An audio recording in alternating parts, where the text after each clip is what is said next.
Welcome to real जी के analysis YouTube channel. हमारे इस वीडियो में आप सभी का स्वागत है। दोस्तों, बम्पर भर्ती के बारे में कभी सुना है कि बम्पर भर्तियां कैसे आती हैं?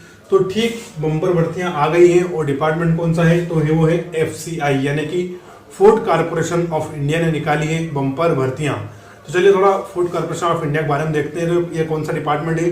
तो दोस्तों, आपने बड़े बड़े गोडाउन देखे होंगे, वेयर हाउसेस देखे होंगे, जहाँ से जो उचित मूल्य की दुकान होती है, राशन की दुकान, वहाँ के लिए गेहूं चावल वगैरह आता है, नमक वगैरह। तो वही फूड कॉरपोरेशन ऑफ इंडिया जो कि सेंट्रल गवर्नमेंट का डिपार्टमेंट है, तो उसमें वैकेंसी निकली हुई है। तो सबसे पहले हम वैकेंसी का नाम देखते हैं और फिर कितने पदों पर किस प्रकार की अलग अलग वैकेंसियां निकली हैं, किस जोन में कौन सी वैकेंसियां निकली है, वो सभी जानकारी मैं आपको दूंगा। साथ ही हम एग्जाम के बारे में आपको बताएंगे कि किस प्रकार का पेपर रहने वाला है। चैनल पर नए हो तो चैनल को सब्सक्राइब जरूर कर दें और वीडियो को पूरा जरूर देखें। तो चलिए, पोस्ट का नाम है FCI यानी कि food corporation of India. Various post non executive post 2022। Non executive का मतलब है गैर कार्यकारी, है ना दोस्तों। तो ये FCI में वैकेंसी निकली है। चलिए टोटल पोस्ट मैं आपको बताता हूँ। तो टोटल पोस्ट है 5043। कितनी? 5043। इसीलिए मैंने इसको बम्पर वैकेंसी बोली है। कितनी है? 5043। चलिए दोस्तों, यहाँ पर मैंने पोस्ट नेम लिखा है, फिर लिखा है टोटल पोस्ट, एलिजिबिलिटी यानी योग्यता, और किस जोन में कितनी वैकेंसी है। इसमें टोटल कितने इन्होंने 5 जोन बनाए हैं। ये north zone, east zone, west zone, south zone और नॉर्थ ईस्ट जोन यानी कि उत्तर पूर्वी जोन, है ना। तो ये 5 जोन इन्होंने बनाए हैं। तो मैंने सारी वैकेंसी को डिटेल वाइज लिख दिया है और किस वैकेंसी के लिए क्या योग्यता रहने वाली वो भी लिख दी है। तो चलिए हम पहला देख लेते हैं। तो पहली पोस्ट है दोस्तों जूनियर इंजीनियर सिविल। क्या है? Junior engineer civil. Total post इसमें कितनी है? 48 पोस्ट है। साथ ही इसमें योग्यता क्या मांगी, यानी कि इन्होंने क्या क्वालिफिकेशन मांगा है? तो इसमें आपको ऐसे तो डिग्री ऑफ सिविल इंजीनियर होना चाहिए, यानी कि सिविल इंजीनियरिंग में आपके पास डिग्री होना चाहिए, या अगर वो नहीं है तो आपके पास सिविल इंजीनियरिंग में 1 साल का डिप्लोमा और प्लस 1 साल का एक्सपीरियंस होना चाहिए। यानी कि सिविल इंजीनियरिंग में तो डिग्री होगी तो वो भी चलेगा, ये डिप्लोमा होगा तो वो भी चलेगा, लेकिन डिप्लोमा के साथ 1 ईयर का एक्सपीरियंस भी मांगा है ना। चलिए अब जोन वाइज वैकेंसी हम देखें। तो अगर जूनियर इंजीनियर सिविल में देखें तो नॉर्थ जोन में 22 है, ईस्ट जोन में 7 वैकेंसियां हैं, वेस्ट जोन में 5 है, साउथ जोन में 5 है और नॉर्थ ईस्ट जोन में 9 वैकेंसियां टोटल। साथ ही मैं आपको बताऊंगा कि किस जोन में कौन सा राज्य आने वाला है, तो आप वीडियो पूरा देखें, है ना। चलिए अब हम दूसरी वैकेंसी देखते हैं। तो दूसरी वैकेंसी है जूनियर इंजीनियर या तो इलेक्ट्रिकल या मैकेनिकल। 2 पोस्ट है इसमें। तो जूनियर इंजीनियर इलेक्ट्रिकल या मैकेनिकल। टोटल पोस्ट की हम बात करें तो 15 है और क्वालिफिकेशन क्या मांगी है? तो डिग्री ऑफ इलेक्ट्रिकल या मैकेनिकल, यानी कि आपके पास इलेक्ट्रॉनिक्स या मैकेनिकल में डिग्री होना चाहिए या डिप्लोमा होना चाहिए प्लस 1 ईयर का एक्सपीरियंस होना चाहिए। चलिए, तो इसकी नॉर्थ जोन में वैकेंसी है 8, ईस्ट जोन यानी कि पूर्वी जोन में है 2 वैकेंसियां, वेस्ट जोन में 2 वैकेंसियां हैं, साउथ जोन में 0 वैकेंसी है और नॉर्थ ईस्ट जोन में 3 वैकेंसियां। चलिए अगली पोस्ट देखते हैं हम। अगली पोस्ट है स्टेनोग्राफर। क्या है? Stenographer second. टोटल पोस्ट की हम बात करें तो 73 पोस्ट है। कितनी? 73। चलिए देखते हैं इसमें क्या योग्यता मांगी है इन्होंने। तो bachelor degree of any stream, यानी कि आपके पास कहीं से भी स्टेनोग्राफर की एक बैचलर डिग्री होनी चाहिए। साथ ही कुछ शर्त है, 40 वर्ड पर मिनट इंग्लिश में। क्या है? 40 वर्ड पर मिनट इंग्लिश में और 80 वर्ड पर मिनट हिंदी में आप टाइपिंग कर सकते हैं, और काय पर? शॉर्ट हैंड पर। तो अगेन मैं रिपीट कर दूं, 40 वर्ड पर मिनट इंग्लिश और 80 वर्ड पर मिनट हिंदी, काय पर? शॉर्ट हैंड पर। साथ दोस्तों, आप अगर पढ़ने में कुछ दिक्कत आ रही हो तो आप वीडियो की क्वालिटी बढ़ा सकते हैं और वीडियो को अंत तक पूरा जरूर देखें। चलिए इसमें हम देखते हैं वैकेंसी। तो उत्तरी जोन में वैकेंसी है 43, पूर्वी जोन में 8 वैकेंसियां, पश्चिम जोन में 9 वैकेंसियां, दक्षिण जोन में 8 वैकेंसियां और जो उत्तर पूर्वी जोन है वहां पर कितनी वैकेंसियां हैं? 5 वैकेंसियां। चलिए अब हम चौथी पोस्ट देखते हैं, असिस्टेंट ग्रेड 2 जनरल। क्या है? असिस्टेंट ग्रेड 3rd जनरल, है ना। इसमें टोटल बहुत सारी वैकेंसियां हैं। इसमें कितनी? 948। कितनी है? 948 यानी 948 टोटल वैकेंसी इसमें।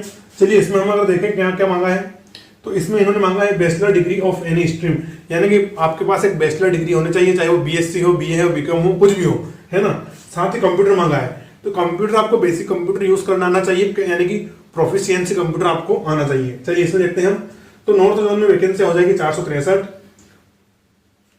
पूर्वी जोन में हो जाएगी 185, पश्चिम जोन में हो जाएगी 92, दक्षिण जोन में हो जाएगी 155 और जो नॉर्थ ईस्ट जोन है उसमें हो जाएगी 53। चलिए अब हम देख रहे हैं 5वीं वैकेंसी कौन सी है। तो वो है असिस्टेंट ग्रेड 3rd अकाउंट।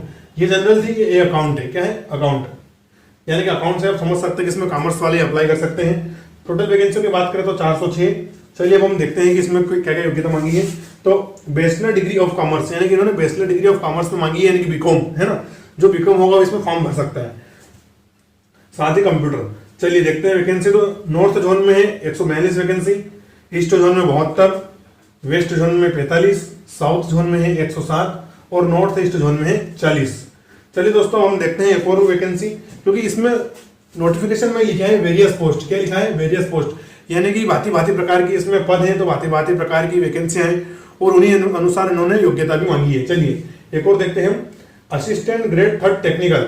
दोस्तों असिस्टेंट ग्रेड 3 में अलग अलग प्रकार की वैकेंसी है, जैसे पहली जनरल थी, ये अकाउंट है और फिर टेक्निकल आ गई है ना। तो इसमें सबसे ज्यादा पोस्ट है, इसमें है 1406 पोस्ट। कितनी? 1406 पोस्ट। चलिए तो देखते हैं दोस्तों इसमें क्या योग्यता है। तो इसमें बैचलर डिग्री ऑफ साइंस, यानी कि आपके पास साइंस की बैचलर डिग्री, जैसे बीएससी हो, चाहे वो बॉटनी से हो, जूलॉजी से हो, केमिस्ट्री से हो या माइक्रोबायोलॉजी से हो, लेकिन आपके पास बैचलर डिग्री ऑफ साइंस होना चाहिए। अगर वो नहीं है तो आपके पास बीई या बीटेक, क्या बीई या बीटेक भी होगा तो चलेगा, लेकिन वो फूड टेक्नोलॉजी होना चाहिए। क्या में? फूड टेक्नोलॉजी में, तभी आप इसे फॉर्म भर सकते हैं। साथ ही कंप्यूटर। चलिए देखते हैं वैकेंसी। तो नॉर्थ जोन में वैकेंसी है 611, ईस्ट जोन में वैकेंसी है 194, वेस्ट जोन में है 296, साउथ जोन में है 257 और नॉर्थ ईस्ट जोन में है 48 वैकेंसियां। कितनी? 48 वैकेंसियां। तो दोस्तों ये हमने वैकेंसियां देख ली है, कितनी? 6। कुछ और इसमें पोस्ट है अलग अलग प्रकार की, तो वो भी आपको मैं दिखाने का प्रयास करूंगा। वीडियो को पूरा जरूर देखें, साथ ही बने रहें हमारे साथ। चलिए देखते हैं और कुछ वैकेंसियां हम देखते हैं कि कौन कौन सी वैकेंसियां हैं। और तो सातवीं वैकेंसी हो जाएगी हमारी असिस्टेंट ग्रेड 3 डिपो। डिपो क्या होता है दोस्तों? आपने देखा होगा कि डिपो बड़े बड़े डिपो बने हुए हैं एफसीआई के, जिसमें से कौन सा ट्रक कितना माल लेकर वगैरह जा रहा है, तो उस डिपो वाली वैकेंसी है। तो इसमें टोटल इसमें सबसे ज्यादा वैकेंसियां हैं। इसमें वैकेंसियां हैं 2054। कितनी? सर्वाधिक वैकेंसियां असिस्टेंट ग्रेड 3 डिपो में ही है, 2054 वैकेंसियां। साथ ही दोस्तों इसमें जो आपको क्वालिफिकेशन मांगा है, तो bachelor degree of any stream, यानी कि किसी भी डिग्री से आपने ग्रेजुएशन कर रखा है तो आप इसमें फॉर्म भर सकते हैं, चाहे वो बीए हो, बीएससी हो, बीकॉम हो, या इसके अलावा जो भी कुछ होता हो वो bachelor degree of any stream. साथ में वो बेसिक कंप्यूटर आना चाहिए। चलिए जोन वाइज हम वैकेंसी देखें तो नॉर्थ जोन में इसकी वैकेंसी है 1063, ईस्ट जोन में वैकेंसी है 2083, वेस्ट जोन में है 258, साउथ जोन में है 435 और ईस्ट नॉर्थ जोन में है 15 वैकेंसियां। चलिए दोस्तों आखिरी वैकेंसी हम देखते हैं, तो वो है असिस्टेंट ग्रेड 3 हिंदी। क्या है? Assistant grade 3 Hindi. तो इसमें टोटल वैकेंसियां कितनी है? 93, यानी कि टोटल वैकेंसी है 93। चलिए दोस्तों देखते हैं इसमें क्या क्वालिफिकेशन है। तो इसमें आपकी बैचलर डिग्री होना चाहिए हिंदी में। काय में? बैचलर डिग्री आपकी हिंदी में होना चाहिए। ये आपका अगर मेन सब्जेक्ट हिंदी है तो भी आप इसमें फॉर्म भर सकते हैं। अगर आपका बैचलर डिग्री में हिंदी मेन सब्जेक्ट है तो आप इसमें फॉर्म भर सकते हैं। साथ ही इसमें टाइपिंग में मांगा है, तो टाइपिंग की स्पीड है 30 वर्ड पर मिनट, यानी कि 1 मिनट में आपको 30 शब्द हिंदी के लिखने हैं शॉर्ट हैंड पे। चलिए अब देखते हैं जोन वाइज वैकेंसियां। तो नॉर्थ जोन में है 36 वैकेंसी, ईस्ट जोन में 17, वेस्ट जोन में 6, साउथ जोन में 22 और उत्तर पूर्वी जोन में है कितनी? 12 वैकेंसियां। चलिए दोस्तों हमने जोन वाइज सारी वैकेंसियां देख ली हैं, डिटेल देख लिया, पोस्ट का नाम क्या है, किस पोस्ट के लिए क्या क्वालिफिकेशन है। अब दोस्तों हम जोन देखेंगे कि कौन से जोन में कौन सा राज्य आता है। साथ दोस्तों आपके मन में कॉमन प्रश्न होगा, क्या एक व्यक्ति एक से अधिक जोन में फॉर्म भर सकता है? तो ऐसा बिल्कुल भी नहीं होगा। एक व्यक्ति सिर्फ एक ही जोन में फॉर्म भर सकता है, यानी कि आप किसी भी जोन के हो, मान लो आप वेस्ट जोन के हो लेकिन आप साउथ जोन में फॉर्म तो भर सकते हो, लेकिन ऐसा नहीं है कि साउथ जोन के साथ साथ आप वेस्ट जोन में फॉर्म भर सकते हो, यानी कि एक व्यक्ति सिर्फ एक ही जोन में फॉर्म भर सकता है। चलिए हम देखते हैं किन जोन में कौन सा राज्य पड़ता है। तो पहले हमारा हो जाएगा नॉर्थ जोन, यानी कि उत्तरी जोन। तो इसमें हम देखेंगे कौन कौन से राज्य आते हैं। तो इसमें आता है आपका उत्तर प्रदेश, चंडीगढ़, दिल्ली आ जाता है, हरियाणा, हिमाचल प्रदेश, जम्मू कश्मीर जो यूनियन टेरिटरी है, साथ ही लद्दाख, पंजाब, राजस्थान और उत्तराखंड। अगेन रिपीट कर दूं मैं, उत्तर प्रदेश, चंडीगढ़, दिल्ली, हरियाणा, हिमाचल प्रदेश, जम्मू कश्मीर, लद्दाख, पंजाब, राजस्थान और उत्तराखंड, जिसको हम यूके बोलते हैं। क्या है? उत्तराखंड। तो ये सभी जितने मैंने राज्य बताए ये आपके पड़ते हैं उत्तरी जोन में। अब हम देखते हैं साउथ जोन। क्या देखने वाले हैं? साउथ जोन यानी दक्षिणी जोन। तो भारत के जितने भी राज्य दक्षिण में पड़ते हैं वो सभी इसमें आने वाले हैं। तो अंडमान निकोबार द्वीप समूह इसमें आने वाला है, जो वहां का रेसिडेंशियल है इसमें फॉर्म भर सकता है। फिर आपका आंध्र प्रदेश, केरल, कर्नाटक, तमिलनाडु, तेलंगाना, लक्षद्वीप, साथ में पुडुचेरी है ना। तो लक्षद्वीप और पुडुचेरी वाले फॉर्म कहां पर भरेंगे? साउथ जोन में। चलिए अब हम देखते हैं ईस्ट जोन यानी कि पूर्वी जोन। तो उसमें कौन कौन से राज्य हैं? तो बिहार है, झारखंड, उड़ीसा, सिक्किम और वेस्ट बंगाल। वेस्ट जोन यानी कि हम बताएं वेस्ट जोन यानी कि पश्चिम जोन की हम बात करें तो इसमें आपका आ जाएगा छत्तीसगढ़ आ जाएगा, मध्य प्रदेश, गुजरात, दादर एवं नगर हवेली, टीटी का मतलब है दमन एवं दीव, गोवा और महाराष्ट्र। अच्छा, गोवा देख के कौन कौन मुस्कुराया जरूर बताएं कमेंट करके, है ना। फिर हम देखेंगे नॉर्थ ईस्ट जोन यानी कि उत्तर पूर्वी जोन। तो दोस्तों जो उत्तर पूर्वी जोन में 7 राज्य पड़ते हैं हमें, वही इसमें है। तो आपका अरुणाचल प्रदेश, असम, त्रिपुरा, नागालैंड, मिजोरम, मेघालय और मणिपुर। रिपीट करता हूं, अरुणाचल प्रदेश, असम, त्रिपुरा, नागालैंड, मिजोरम, मेघालय और मणिपुर। दोस्तों मणिपुर में बहुत ही फेमस नेशनल पार्क है। क्या है? एक बहुत ही फेमस नेशनल पार्क जिसको भारत का पहला या विश्व में प्रथम तैरता हुआ राष्ट्रीय उद्यान बोलते हैं। तो उसका नाम आपको अगर पता हो तो कमेंट करके बताएं वो किस राज्य में है। तो वो है मणिपुर राज्य में। साथ ही दोस्तों इस टी शर्ट को पहनकर मैंने 2 वीडियो बनाए हैं, तो ऐसा मत सोचना कि एक टी शर्ट को पहन के मैं रिपीट कर रहा हूँ। ऐसे मेरे पास 2 टी शर्ट है। तो कल मैंने उस वाली टी शर्ट को पहन के बनाया था, आज इस वाली टी शर्ट को पहन के बना रहा हूँ, है ना। चलिए अब हम देखेंगे इंपॉर्टेंट डेट वगैरह कि फॉर्म की इंपॉर्टेंट कब से कम भरना है, कब एग्जाम डेट आपकी और परीक्षा का पैटर्न क्या रहने वाला है, एग्जाम फीस वगैरह मैं आपको बताऊंगा अगली स्लाइड में। तो वीडियो आपको पूरा देखना है। चलिए दोस्तों जोन वाइज वैकेंसी वगैरह हमने देख ली है। अब हम देखते हैं इंपॉर्टेंट डेट की क्या लास्ट डेट है, क्या अप्लाई करने की डेट है।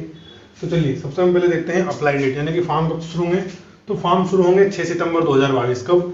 6 सितंबर 2022 से आपके फॉर्म भरना शुरू हो जाएंगे और लास्ट डेट रहेगी 5 अक्टूबर 2022। कितनी? 5 अक्टूबर 2022।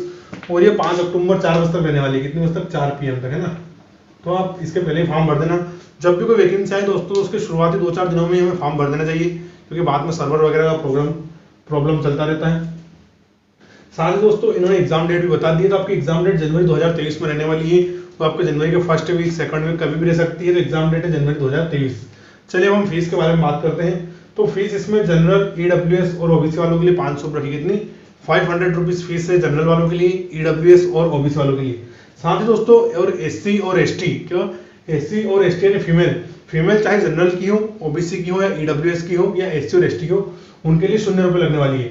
यानी कि जितने भी फीमेल कैंडिडेट रहेगी उनके लिए 0 फीस रहेगी, चाहे वो किसी भी कैटेगरी की हो। साथ ही SC और ST मेल फीमेल दोनों के लिए 0 रुपये फीस है, उनका कोई फीस नहीं दिया जाएगा। साथ ही दोस्तों प्रीवियस वीडियो में हमें कमेंट आया था कि क्या इस फॉर्म में महिलाएं फॉर्म भर सकती हैं। तो दोस्तों भारत में अधिकांश वैकेंसी निकलती है, मेल फीमेल दोनों फॉर्म भर सकते हैं, क्योंकि अब ऐसा कोई वो नहीं रहा है कि इसमें इस वैकेंसी में फीमेल, इस वैकेंसी में मेल। पहले NDA वगैरह में चलता था, लेकिन अब सुप्रीम कोर्ट ने वो भी कर दिया है। तो प्रत्येक वैकेंसी में मेल और फीमेल दोनों फॉर्म भर सकते हैं। चलिए हम अगर एज की बात करें तो कम से कम एज आपके 18 और अधिकतम 27। एक तो पोस्ट में 28 वर्ष की रखी हुई है और वो आखिरी में आपको स्क्रीनशॉट लगा के बता दूंगा। तो 18 से 27 वर्ष की इसमें उम्र है। अगर आप OBC के हैं तो 30 वर्ष, क्योंकि 3 साल का रिलैक्सेशन है, और SC और ST के हैं तो 32 वर्ष। चलिए थोड़ा आपको बता देता हूँ। 27 साल अगर आपकी एज है और आप OBC के हैं तो 3 प्लस OBC के लिए तो 30 साल हो जाएगी, और ST और SC के लिए तो 5 साल, तो 27 और 5 32। तो SC और ST वालों के लिए 5 साल का रिलैक्सेशन हो जाएगा। चलिए इंपॉर्टेंट डेट वगैरह देख ली, फीस वगैरह। अब हम देखते हैं सिलेबस और एग्जाम पैटर्न। दोस्तों थोड़ा एग्जाम काफी कॉम्प्लिकेटेड होने वाला है, अलग अलग फेज में है, तो आप अच्छे से समझना, और कुछ समझ में नहीं आए तो कमेंट करके जरूर पूछ लेना। चलिए देखते हैं पहले सिलेबस और एग्जाम।